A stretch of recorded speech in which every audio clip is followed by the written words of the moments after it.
Bueno, aquí estamos de vuelta. Pero básicamente estamos haciendo el esfuerzo porque desde que, no sé si algunos de ustedes se acordarán que antes grabábamos un episodio a la semana. Y luego esos empezaron a ser episodios demasiado largos y había muchas cosas que queríamos aprovechar y decidimos partirlo en dos. Y el plan original era que íbamos a tener una sola Sesión de sesión grabación. de grabación y íbamos a editarlo para que fuera dos episodios y se nos fue complicando. Y que íbamos a mantener uno de los pilares de White Paper, que es el compromiso con la brevedad. Exacto. Pues en el Y podcast a veces se nos olvida. ajá, a veces se nos olvida, se nos va pasando y entonces lo que terminó pasando en los últimos meses fue que terminamos haciendo dos sesiones de grabación para dos episodios distintos y ahora estamos haciendo el esfuerzo de regresarnos a una sola sesión para que pueda ser más conciso, aunque lo sigamos separando en dos episodios, ¿no?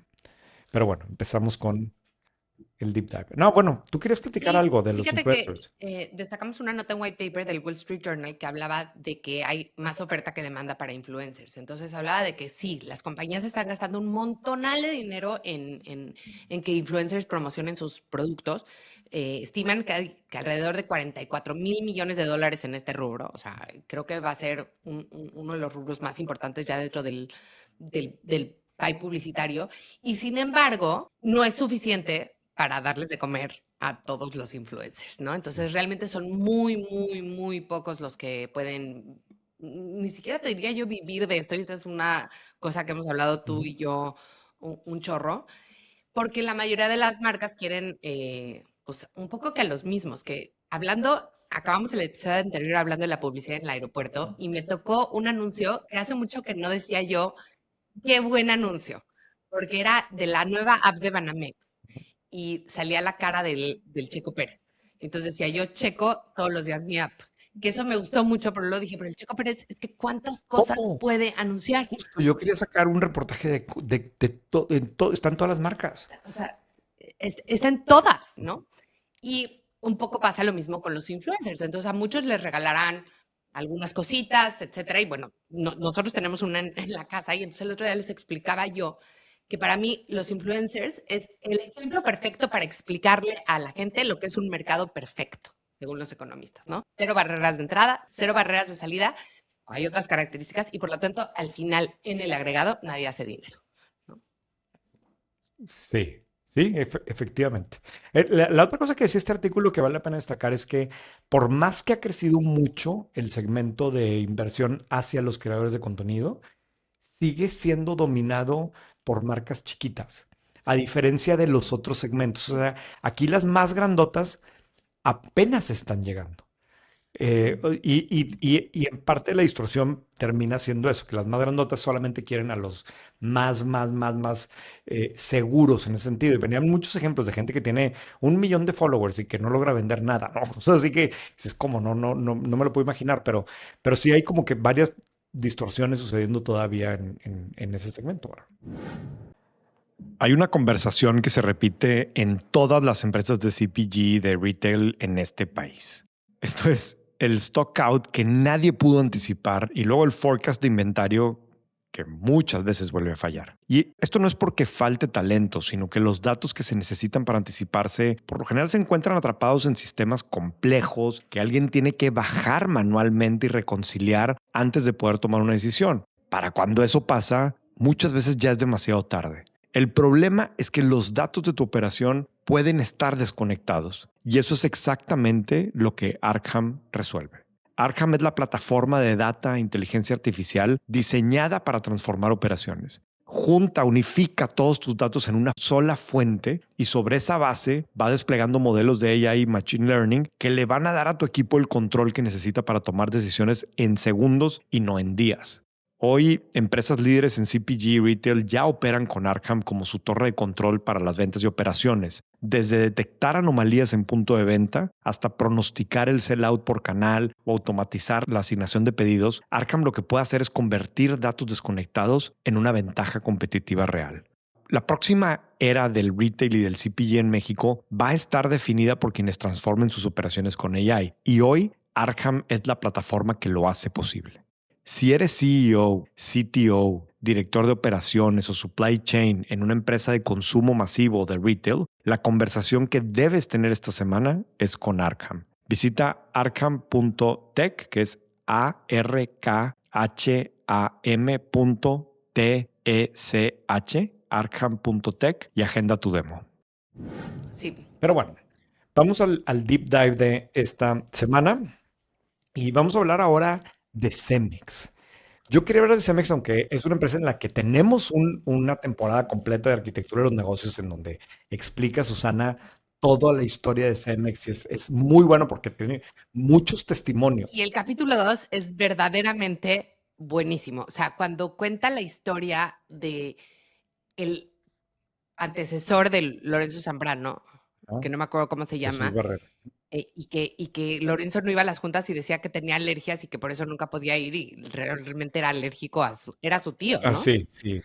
Sí, es buenísimo. Y cómo las tías al final decidieron, ¿no? O sea, cómo las mujeres que a veces las vemos tan lejos de la mesa decidieron. O sea, si no han leído, si no han visto, si no han oído el Arquitectura de los Negocios de Cemex en este feed, lo tienen que oír. Está muy completo y sobre todo que a mí me gusta que Susana lo hizo con muchas entrevistas de los protagonistas del pasado y del presente y demás. Pero bueno, aquí en este deep dive, yo quiero retomar el tema de Cemex porque justo hace unos días o hace varios días ya reportó el primer trimestre, tuvo su reporte del primer trimestre y, reportó un EBITDA récord, al menos en los últimos años, un incremento de 23%, sus ventas netas también crecían un poquito, o sea, como que una historia positiva, interesante, mucho tenía que ver con un crecimiento de ventas en México en particular y decían que estaba impulsado por proyectos de infraestructura y obra pública y demás. Y me puse a pensar,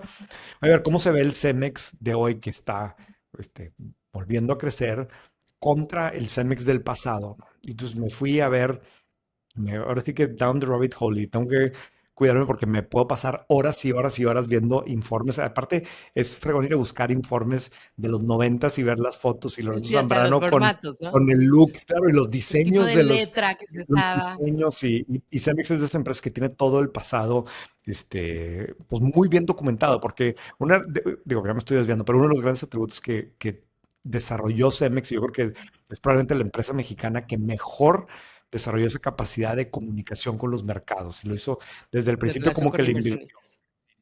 fuera de serie, ¿no? Pero incluso hace 2 semanas, cuando grabamos tú y yo el episodio de empresas mexicanas que puedan llegar a valer más de 30,000 millones de dólares, ¿te acuerdas que hablamos de Cemex como una empresa que llegó a valer eso? ¿No? Entonces me fui a ver más de la historia y chécate estas cifras.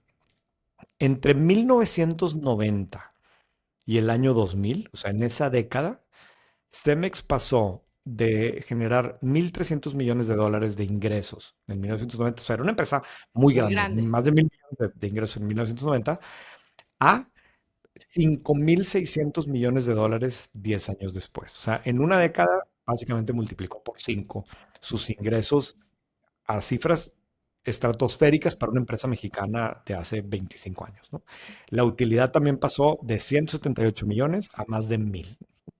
¿Cuántas 5 empresas veces. había en esa época, en finales de los 90, inicios de los 2000, que generaban un billón de dólares Sí. en utilidades? No, no tantas, o sea, muy poquitas. Y es una historia de mucho crecimiento en esa etapa. Ahorita vamos a hablar un poco más.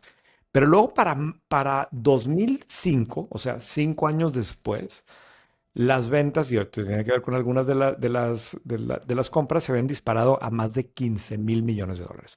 O sea, en 15 años multiplicó 15 veces sus ventas, ¿no? Es una locura para una Siendo empresa una empresa de mexicana cemento, además, que o sea, vende no es de... piedra, ¿verdad? Sí, sí, Que sí. vende un commodity, ¿no? Y detrás de esto estaba toda esta historia de una empresa mexicana que se estaba internacionalizando. O sea, estamos hablando de la época en la que estaba abriéndose México al mundo, el mercado, y al mismo tiempo esta empresa estaba saliendo a comprar empresas en otros lados, ¿no? Es cuando yo me estaba graduando de carrera y todo aquí en Monterrey era Sí. Cemex. O sea, y todo mundo quería trabajar en Cemex. Era la empresa que se estaba haciendo internacional, como que una gran historia de, Y de era la expansión. empresa si mal no recuerdo, que más MBAs mandaba al extranjero patrocinados, o sea, más incluso que las consultoras. Claro, claro. ¿Y qué pasó en esos 15 años? Pues hay un tema de diversificación geográfica impresionante, ¿no? Hay una serie de transacciones gigantescas. En 2005 Cemex compra RMC, que es esta empresa gigantesca y se convierte en uno de los más grandes del mundo. Tenemos, Carla y yo, aquí una gráfica en donde están nuestras notas, en donde se ve el crecimiento en el market cap de Cemex y es una Locura. locura. O sea, estamos hablando de una empresa que por muchos años su valor no llegaba a los 5.000 millones de dólares.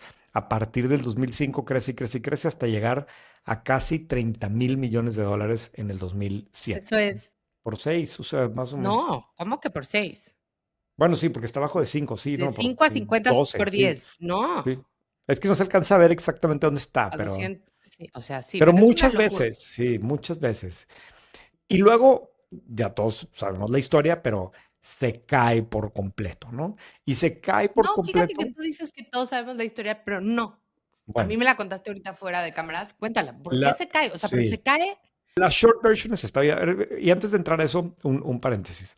Cuando, cuando me tocó entrevistar a Carlos Slim la segunda vez, yo platiqué con él después de la entrevista como tal, me quedé un buen rato platicando con él de cosas que yo le quería preguntar del mundo empresarial en México. Y yo le pregunté que quién admiraba a él, que quién admiraba del mundo empresarial. Lo primero que me contestó fue a Tony Slim. Digo, bueno, no, ok, a quién que no sea su hijo. Y me dice, se queda pensando y me dice, a Lorenzo Zambrano. Y me dice, y fue mi competidor en algún momento, porque también tuvieron sus negocios de cemento, pero me dice, ese tipo era verdaderamente ambicioso, conquistador, con una visión me insistió mucho, me acuerdo, con una visión de llevar México a lo mejor, muy nacionalista, muy orgulloso de México. Me insistió mucho en eso, se me quedó muy marcado. Y eso es el reflejo de la ambición que tenía esta persona, ¿no? Que por muchos años estuvo viendo cómo convertirse en el más grande del mundo y muy orgulloso de ser mexicano en ese proceso y de quería que fueran una empresa mexicana la líder en todo el mundo. Y parte de esa ambición fue ir haciendo compras cada vez más grandes. En el 2005 compra esta gigantesca RMC y en el 2007 Que era, apenas ¿de dónde era RMC? RMC, creo que era ¿Sueca? americana. No, no, no, creo que era americana. ¿Por qué tenía yo la idea que compraron? Bueno, comprar, a ver, No, compró una empresa en todo el se fueron de mundo. shopping. Compró una empresa en todo el mundo, pero esta fue particularmente grande. Y después, en 2007, compran Rinker. Y eso fue una locura. O sea, la compra de Rinker fue, fue una transacción de 14.000 millones de dólares. ¿Cuántas empresas mexicanas te gusta que hay que anden comprando empresas en otros continentes en 14.000 millones de dólares hoy? Esto estamos hablando de hace 20 años. O sea, ¿cuánto eran 14.000 millones de 20 años? No sé, pero era muchísimo dinero, ¿no? Y te habla un poco la ambición y ojo, estoy usando la palabra ambición no en mal sentido de No, dinero, no, sino quiero construir lo más grande y lo más exitoso del mundo, ¿no? era inglesa RMC. RMC era inglés, ok. Y a ver, y hay un factor aquí que yo no sé qué tanto jugaba, pero Cemex se volvió además como el poster child de lo que podía ser un buen equipo de consultoría con una gran empresa Ujú. juntos. O sea, BCG, o sea, yo me acuerdo que cuando trabajas en McKinsey, una vez vino el chairman de McKinsey de todo el mundo a hablar con los analistas y el reclamo de los analistas de McKinsey en ese momento era, ¿por qué no tenemos un Cemex? Ya. ¿No? O sea, era como, wow. Y era el cliente de todos los banqueros de inversión, porque se la pasaba comprando negocios y fue una época muy particular. Pero regresando acá al tema de la caída después, pues ¿qué pasa? O sea, compra Rinker en 2007, para eso se tiene que endeudar de Hasta las manera chanclas. impresionante a unos niveles que pues, eran verdaderamente riesgosos, ¿no? ¿Y qué pasa? Llega 2008 y una crisis como no se habían visto en muchos años en el mundo, que era completamente impredecible, y es una crisis que afecta particularmente a la industria de la construcción y se paraliza por completo. Entonces tú acabas de hacer una compra de miles de millones de dólares Y pasa esto, ¿no? Y también hoy sabemos que esa crisis en particular, que luego afectó también al sistema financiero de una forma muy significativa, tuvo también como consecuencia que muchas empresas mexicanas tenían productos financieros muy arriesgados, empezando por los derivados, y Cemex era una de ellas, ¿no? Entonces tienes un doble golpe de entrada en donde Que no tenía nada que ver con la operación ni con los no tenía nada intrínsecos que del ver, o sea, negocio. incluso O sea, se pusieron creativos los CFOs. claro, esta, Y a algunas les costó la empresa, ¿no? a Como la comercial muchos, a, mexicana. a muchos, sí. Fue una época muy difícil para las empresas mexicanas. Y fíjate, ahorita me recordaste el tema. Eso lo explica muy bien Susana en Arquitectura de los Negocios, la capacidad que había desarrollado Cemex para comprar e integrar. O sea, y los famosos equipos que se iban a hacer integración y tenía muy bien armada esa maquinaria, pero no contemplaron que estaban súper endeudados, se cae por completo la demanda y además tienes unos productos tóxicos en la panza que te dificultan mucho la vida. Y hay otros problemas, incluso cuando me metí aquí a investigar, que yo no había visto que tenía relación con esto, pero dice la nacionalización de las operaciones venezolanas por Hugo Chávez en 2008. Dice, Venezuela no es que fuera un país tan grande para Cemex, pero era muy rentable, o sea, sí contribuía Y ya era en las como llover sobre utilidades, ¿no? mojado. O sea, tienes más Todo. deuda de la que podías manejar. Tu CFO se puso creativo con los derivados, pensando que ahora iban a ganar dinero de por ahí. Y de pronto uno de tus mercados que te dejaban mucho en evita, adiós. Efectivamente. Todo eso pasa en el 2008 y se cambia la narrativa. O sea, de hecho, en el precio de la acción se ve como se cae por completo el precio de la acción. eh, pues empieza una etapa nueva en donde olvídate de andar creciendo. Tu única chamba ahora es sobrevivir, Salir de la porque deuda. salir de la deuda y no quebrar en el proceso, ¿no? Porque pues, realmente esta es una empresa que pues, pudo haber quebrado en ese momento, ¿no? O sea, casi que debió haber quebrado, ¿no? Pues, Pero imagínate la locura de aquel momento, ¿no? Y pasan algunos años y fallece Lorenzo Zambrano. Y también de manera inesperada en el sin un claro 2014, sucesor. sin, a ver, había gente muy profesional ahí, pero no estaba como que ya anunciado quién iba a ser su sucesor. Y hasta donde yo entiendo, sí había procesos muy bien armados, pero pues como quiera, eh, no son cosas sencillas en esos momentos. Y en ese momento, cuando él fallece, la empresa todavía seguía muy complicada, ¿verdad? Eh, de- Venía básicamente sobreviviendo. O sea, a ver, Lorenzo Zambrano fue CEO de qué año a qué año. Eso viene muy bien en la arquitectura de los negocios. Fue hasta el 2014 que fue cuando se murió en España, ¿verdad? ¿Será 1985? Sí, puede ser, porque desde muy chiquito Wow, fue ok. director general. O sea, le Este, tocó todas las épocas, todo. Ajá. Sí, hasta toda esa 2014. parte la cuenta mejor Sí, sí, Susana sí, y ahí sí. está todo, porque desde sus orígenes y demás. Pero estamos hablando que para 2009 la deuda total estaba por encima de los 20,000 millones de dólares, ¿no? Y entonces se te dispara todo lo que traes de deuda, estás vendiendo menos, muy complicada su situación. Evidentemente la calificación crediticia se cae a un grado especulativo por completo. Cemex empieza a vender algunos activos y se empieza a salir, empieza a reducir también el tamaño del equipo, de 50,000 empleados baja a 45,000 por ahí o algo así. Y empieza otra historia, porque los siguientes 10 años Son para salir del boquete en el que se metieron. son para estabilizar. Y dices, es que mucho tiempo, pues sí, pero es que el boquete estaba muy grandote, ¿verdad? No, y a nivel equipo y a nivel, o sea, debe de haber sido muy difícil retener talento, contratar, atraer talento. O sea, ya no es la Cemex que todos los No, no, y es que mejores estás, graduados del TEC estás de Monterrey quieren trabajando estar. para pagar la deuda, ¿verdad? Qué Estás duro. trabajando para cumplir, ¿verdad? Sí, Porque eso es, sí. al final del día creo que hay un mensaje bien interesante aquí de cumplir, porque Nunca defoltearon. nunca de voltear. Hasta donde yo sé, igual y me puede contradecir, pero según yo, Que, nunca pasó eso, ¿no? que hay muchas otras empresas de tamaños similares mexicanas que ante las crisis, pues sí defoltearon. Ya, buscan otro esquema. De hecho, ahí viene un artículo en White Paper buenísimo, como en 3 semanas. Otro esquema, Otro, entre otro, comillas. otro. Y también generación de mucha lana, Sí, pero sí. en otro estilo por completo, ¿no? sea, ellos Eh, dijeron, nosotros lo vamos a hacer by the book. Aunque nos tardemos 20 años, vamos a repagar hasta el último centavo de yo esa creo que deuda. no dijeron que nos vamos a tardar 20 años, pero es lo que terminaría pasando, ¿no? Y a Fernando González le toca todo ese chamba de estabilizar, de cambiar dinámicas en el equipo, porque también alrededor del equipo de Lorenzo Zambrano, pues había o sea, cuando estás creciendo y comprando y demás, pues es otro estilo de cultura que la que tienes que tener cuando tienes que ser Austeridad total. austero y todo Disciplinados disciplinado, financieramente. Sí, sí, etcétera. sí. Son dos organizaciones muy distintas. La segunda pues, es la adecuada para el momento, pero al mismo tiempo pues, no crece, ¿verdad? Porque lo único que tiene en la mente es cómo ordeno lo que tengo atrás, ¿no?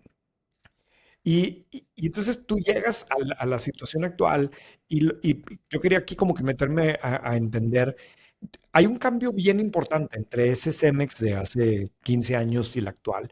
Y tiene que ver primero con una concentración geográfica.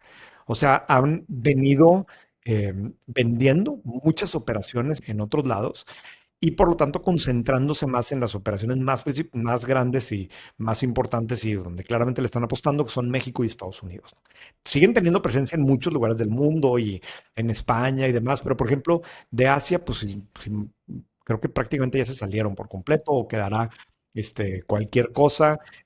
No sé, Sudamérica se ha ido haciendo más pequeño, Medio Oriente se ha ido pues, reduciendo también importancia. Es el playbook de lo que hace una empresa cuando está en problemas. Vamos a quitar todo lo que no es core y vamos a Vamos enfocarnos en hacer a poquitas cosas bien. en otras cosas, ¿no? Hay un mix también en los negocios como tal. O sea, en 2005 era una empresa que prácticamente toda la utilidad venía del cemento como tal, 70 y tantos %, y eso hoy es menos del 40%. Ahora pesa mucho más el concreto premezclado, pesan mucho más los agregados, y está esta otra línea que han venido desarrollando desde ese tiempo que le llaman Urbanization Solutions, que es otra serie de productos que tienen que ver también con desarrollo y con construcción, pero que son algunos productos de De más más valor margen, agregado. de valor agregado, de mayor margen. Hay muchos temas ahí alrededor. En algún momento escribimos también un white paper están trabajando en algunas soluciones de reciclaje de muy alto valor, que todavía son negocios chiquitos dentro del tamaño total de empresa que son, pero que tienen mejores márgenes y que hablan un poco pues, de la visión de hacia dónde se quieren ir, ¿no? Entonces, tienes, pues sí, una concentración geográfica, pero sí es muy dramático que la comparación de 2005 a 2025, los ingresos solamente crecieron 5%. O sea, la empresa, Se entonces, estacionó. se- Bueno, a ver, no ¿por se qué está? estacionó. O sea, obviamente hicieron un esfuerzo sobrehumano por seguir a flote y Claro, todo eso, pero si lo vieras solamente con un Excel, y por eso la vida no se puede explicar con un Excel, pues es una exacto. empresa que vende lo mismo que en 2005, que más o menos tiene la misma utilidad que en 2005, ¿no? Que tiene menos empleados que en 2005. O sea, pareciera, si nada más la vieras así fríamente Claro, y no valoraras de alguna manera todo el esfuerzo que es que siga existiendo y claro, que siga no. teniendo ese tamañote. Y es como injusta la foto de 2005 a 2025, porque si la tomas de 2009 a 2025 se ve bien diferente. O sea, también depende en qué momento lo hagas y se ve muy diferente por el tema de la deuda, ¿no? O sea, entre 2005 y 2007 hay un apalancamiento súper agresivo, ¿no? La deuda, pues como dijimos Sí, ahorita, llega a ser de 15,000 millones de dólares. no, de más de veintitantos mil millones. O sea, en algún momento después de las compras estas gigantes, ¿no? La tesis, pues al final del día era que esos negocios tan grandes iban a generar suficiente caja y estaba todo perfectamente calculado para que lo pudieran pagar, pero se cae la demanda y olvídate, pues no se genera, Y ¿verdad? si eres una empresa grandísima que se quiere ir de shopping y comprar a sus competidores en todo el mundo, no hay otra manera de hacerlo más que a través de la deuda. Sí, claro, O claro. sea, pero a ver, como dicen, ¿no? Hindsight is 2020, pero ¿qué debieron de haber hecho diferente? O sea, porque, a ver, la crisis Uy, no la ¿verdad? pudieron haber previsto. Sí, ponte tú que el tema de los derivados, quizás sí, pero Pero es que, ojo, porque el tema de los derivados, pues por mucho tiempo el tema de los derivados les generó mucha lana, ¿verdad? pues sí. También es lo que no vemos. Y yo no te voy a responder eso porque algo que he aprendido es que, y lo acabo de escribir en mi columna de Milenio de la semana pasada, ahora que hicieron el cambio de CEO de Tim Cook y de, este, En Apple. y de Apple, que me tocó leer tantos artículos criticando a Tim Cook, que si no estaba haciendo las inversiones de AI, que si no No fue había hecho, suficientemente que no fue innovador. innovador, que no sé qué más. Ese güey, el que está escribiendo este artículo, ¿qué fregado sabe de lo que es operar una empresa de ese tamaño, güey? O sea, cómo desde fuera es bien fácil andar opinando y, güey, el que está construyendo la empresa ahí adentro, tú no lo entiendes desde fuera. Puedes ver cosas y aprender cosas, pero no. Entonces, digo, yo como que le he agarrado mucho respeto en ese sentido a los operadores, ¿no? Constructores, pero ¿qué pudieron haber hecho diferente? Pues pudieron haber sido una empresa que tomara menos riesgos y por lo tanto no hubieran crecido como crecieron, no hubieran, o sea, O a lo mejor entonces los hubieran comprado, ¿no? a Porque lo mejor los hubieran era comprado. un momento de mucho M&A en ese sector, entonces pues o compras o te compran. ¿Verdad? Pero aquí tomaron la decisión y que entiendo que Lorenzo Zambrano tomó la decisión y dijo, "Pues quiero ser la empresa más grande del mundo en mi industria y quiero que los mexicanos sean unos fregones y para hacerlo tuvo que arriesgar muchísimo y pues, le vino la cosa encima, ¿verdad?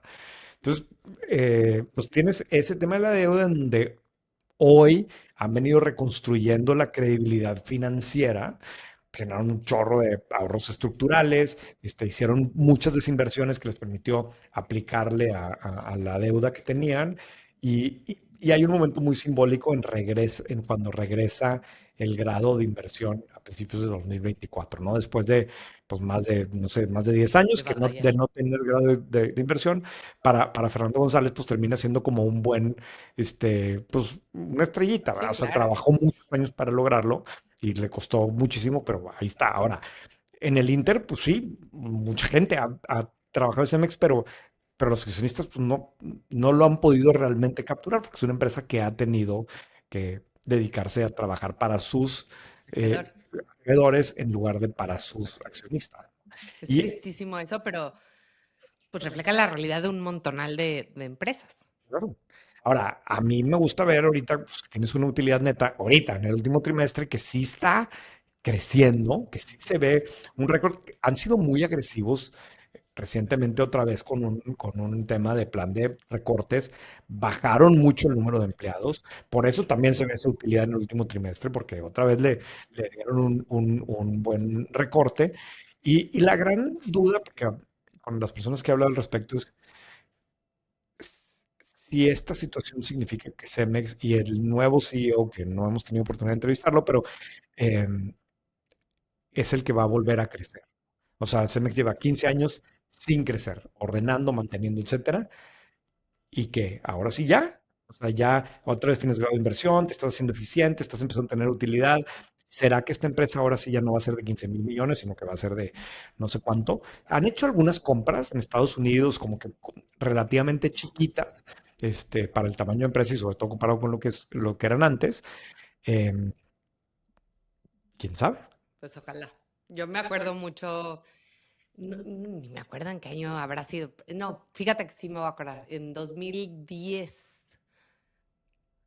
puede ser, no sé, pero por ahí. Estoy tratando de pensar si fue antes o después de la crisis, que además empezaba Twitter. Y Lorenzo Zambrano era un Ah, súper personajazo en activo, Twitter. claro. Y todo el mundo además, o sea, yo me acuerdo alguna vez estar en otro país, no sé si en Estados Unidos, y le tomé una foto a un camión de Cemex y me sentí orgullosísima porque él además como que nos hizo sentir a todos los mexicanos de, o sea, si tú ves un camión de Cemex en donde estés, Claro. siéntete orgulloso, ¿no? Sí, es una gran historia. Hay que entender bien esos años. Yo le recomiendo mucho el Arquitectura de los Negocios de Susana al respecto. Muy bien. Bueno, Recomendación, yo tengo. ¿Tú tienes o no? no. Yo tengo una recomendación, un artículo del Wall Street Journal que realmente es como un... Oye, antes de que des tu recomendación, no sé si te puedo ventanear. Chale. Sí puedo ventanearte, ¿eh? Pues no sé, depende. Ahorita Si no lo cortamos, ¿no? Ahí si lo corto, ¿no? es que hace como 3 semanas no teníamos ninguno de los dos recomendaciones y entonces como que nos confesamos los dos que es que estábamos leyendo puras novelas como de misterio, ¿no? Sí, pero yo sí recomiendo novelas de misterio cuando está buenísima. Sí, sí, yo Más que también. ahora O, no. o cuando es como suficientemente literaria. No, yo no necesariamente. A mí sí me gusta mucho y me tiene bien enganchado. Pues aquí he recomendado. Sí, Pero, sí, de hecho, es hoy en la cierto. mañana terminé una. Le puse 3 estrellas, o sea, Sí, no me vas a suficiente recomendar. para terminarla, pero no para recomendarla. Pues así ando yo. Ok, ese era el tema de, Sí, sí, de, sí. O sea, de el lecturas balcón es de, que a veces leemos novelas de de aeropuerto. novelas. Bueno, hoy empecé a leer, como terminé ese, empecé a leer el de Goldman Sachs, el de la biografía del tipo este de Goldman Sachs. Ujú. A ver qué tal está para sonar más intelectual. Pero bueno, yo quería recomendar un artículo del Wall Street Journal bastante largo que es una, un resumen o un preview de un libro que va a salir de la familia Johnson, que son los dueños de Fidelity, Ujú. que seguramente algunos van a reconocer el nombre, otros no, Fidelity es Es un un asset asset manager. manager gigantesco. No sé si es el más grande en Estados Unidos o de los más grandes, pero así tipo Y es de una familia.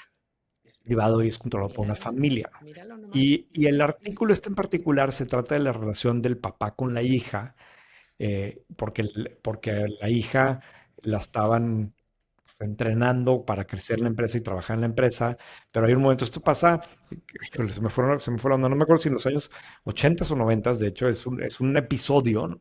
En donde pues, otros ejecutivos muy importantes empiezan a cuestionar Si la hija es la, si la la mejor hija opción de la sucesión. chamba, y era una chava chiquita, veintitantos años en ese momento, y convencen al papá de decirle, a ver, no, o sea, ella se tiene que ir, entonces el papá la sienta y le dice, ok, te vas a ir a trabajar al brazo filantrópico de la empresa, Ay, me dolió esa. y ella le dice, papá, I quit. Y entonces, pues el papá no la quiere perder, y entonces al final le dan otro parte del negocio chiquito y empieza a crecer ahí y hoy es la cabeza. Entonces, está buenísimo el artículo. O sea, yo ya compré el libro, todavía no sale, pero ya lo pedí en Amazon, pero me encantó como que la dinámica de la relación del papá y eso, pues eso es nomás lo que sale en el artículo, ¿no? El papá con la hija. En fin, se lo recomiendo, ahí les ponemos la liga en el episodio. Buenísimo. Pues muchas gracias, René. Gracias a ti, Carla. Bye. Bye. Hay una conversación que se repite en todas las empresas de CPG, de retail en este país.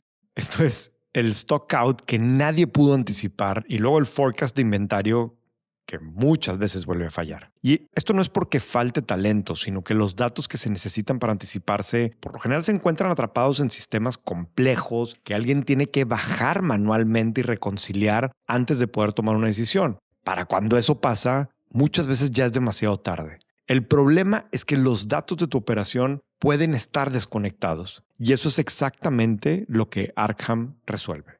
Arkham es la plataforma de data e inteligencia artificial diseñada para transformar operaciones. Junta, unifica todos tus datos en una sola fuente y sobre esa base va desplegando modelos de AI y Machine Learning que le van a dar a tu equipo el control que necesita para tomar decisiones en segundos y no en días.